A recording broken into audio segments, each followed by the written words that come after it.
کسی کے دل کی بات جان لینا، بھئی آپ کیا کہتے ہیں، کوئی ولی کا آپ واسطہ دے کر آپ دعا کر لے رہے ہیں، بھئی وہ ولی کو کیسا معلوم ہوتا آپ کی یہ ضرورت ہے کیا ہے، کیسا معلوم ہوتا؟ نہیں نہیں، یہ تو دل کی بات تو غیب کی بات ہے صاحب، غیب کی بات ہے، اور غیب کی بات سوائے اللہ تعالیٰ کے کوئی نہیں جانتا، کسی کو پتہ ہی نہیں چلتا آپ کے دل کے ارمان کیا تھے، آپ کسی ولی کو نہیں سنا سکتے، اچھا نہیں سنا سکتے، یعنی اللہ کے علاوہ کسی کو نہیں معلوم ہوتا غیب کی بات، نہیں معلوم ہوتا صاحب، اچھا نہیں معلوم ہوتا، ٹھیک ہے،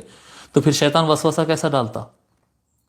شیطان وسوسہ کیسا ڈالتا ہے؟ شیطان کو کیسا معلوم کہ آپ کیا کرنے جا رہے ہیں اور کہاں بھٹکانا ہے؟ بھٹکایا کس کو جاتا ہے؟ اس کو بھٹکایا جاتا ہے کہ جس کے بارے میں پتا ہو کہ یہ راستے پہ چل رہا ہے، یہ راہ چل رہا ہے، اس کو بھٹکانا ہے جی۔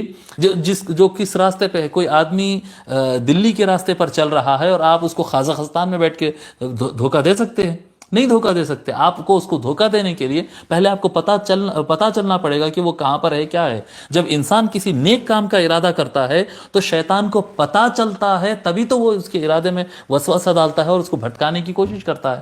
سمجھ میں آ رہی بات؟ تو یہ تو بات متفقہ ہے، قرآن و حدیث سے یہ بات ثابت ہے کہ شیطان کو جو ہے، حضرت قبلہ لکھتے ہیں کہ قرآن و حدیث سے یہ بات ثابت ہے کہ شیطان کو پتہ چلتا ہے کہ انسان کے دل میں کیا چل رہا ہے۔ تو اگر یہ یقینی بات ہے، دل بات جو ہے وہ تو غیب ہے، اور اگر یہ غیب ہے اور غیب شیطان کو مان رہے، انا للہ و انا الیہ راجعون، تو کیا شیطان کو خدا مان رہے ہیں؟ خدا کو کیا کہتے ہیں، کہیں گے کہ نہیں نہیں، اللہ تعالیٰ اس کو طاقت دیا ہے کہ وہ جو ہے لوگ کے دلوں کا حال جان سکتا ہے تاکہ وہ دھوکہ دے سکے۔ اچھا اللہ تعالیٰ دیا نا،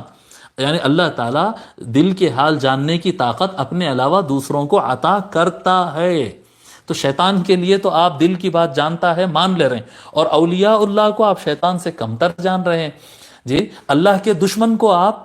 کیا کہتے ہیں، اتنی اللہ تعالیٰ اپنے دشمن کو اتنی طاقت دیا ہے کہ وہ دل کی بات جان سکتا ہے، اور اللہ تعالیٰ کے محبوب خاص بندے جن پر اللہ تعالیٰ کا خاص کرم ہے، ان کو اللہ تعالیٰ کچھ نہیں عطا کرتا ہے، وہ کسی چیز کو نہیں جانتے ہیں۔ تو یہ عجیب و غریب بات ہے۔ اگر ہم یہ سمجھتے ہیں کہ فلاں ولی اللہ پہ ہماری حالت منکشف ہے، فلاں ولی اللہ ہماری دل کی بات سنتے ہیں، سمجھتے ہیں جی، وہ ہماری مدد فرما سکتے ہیں، اگر ہمارا یہ ماننا ہے تو اس وجہ سے ماننا ہے کیونکہ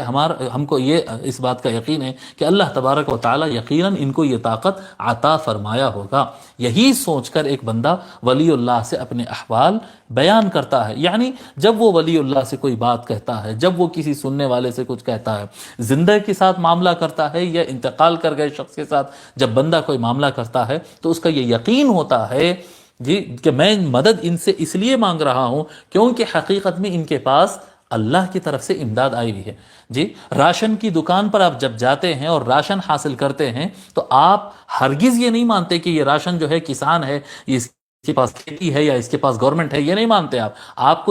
اس لیے اس سے چاول یا گیہوں یا گیس کا تیل یا جو بھی آپ اس سے مانگتے ہیں، اس لیے آپ اس سے مانگتے ہیں، اس کے خریدتے ہیں، اس کے پاس سے لیتے ہیں، کیونکہ آپ کے پاس یقین ہوتا ہے کہ کھیتوں سے ہوتے ہوئے، گورنمنٹ کے گوداموں سے ہوتے ہوئے اس مال آیا ہے۔ جب آپ کو پتا ہوتا ہے کہ یہ راشن کی دکان پر ابھی گورنمنٹ سے مال آیا ہی نہیں تو آپ اس سے مانگتے ہی نہیں۔ آپ کا مانگنا اس بات پر دلالت کرتا ہے کہ آپ کو یہ آپ کو پتا چلا ہے کہ اللہ کے پاس کیا کہتے ہیں، گورنمنٹ کے پاس سے اس کے پاس مال آیا۔ جب ولی اللہ سے مانگتے ہیں تو ہم ولی اللہ سے مانگتے ہیں، ایک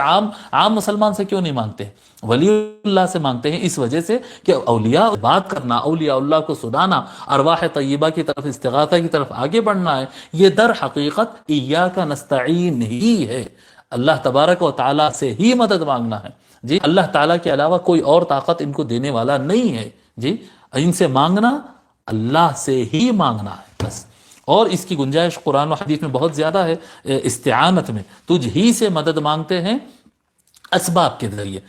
عبادت راست ہے۔ اللہ تبارک و تعالیٰ نے یہ سسٹم رکھا ہے، اور اللہ تبارک و تعالیٰ نے اپنے نبی اکرم صلی اللہ علیہ وآلہ وسلم نے یہ عمل کر کے دکھا دیا ہے۔ نبی اکرم صلی اللہ علیہ وسلم عمل کر کے دکھا دیا، عبادت صرف اللہ سے ہوگی اور استعانت اللہ سے ہی ہوتی ہے، اس کے اسباب اور چینلز بنے ہوئے، اس کے اسباب اور چینلز بنے ہوئے، اور اسباب اور چینلز اختیار کرنے کا حکم دیے آقا صلی اللہ علیہ وآلہ وسلم، اور اللہ تبارک و تعالی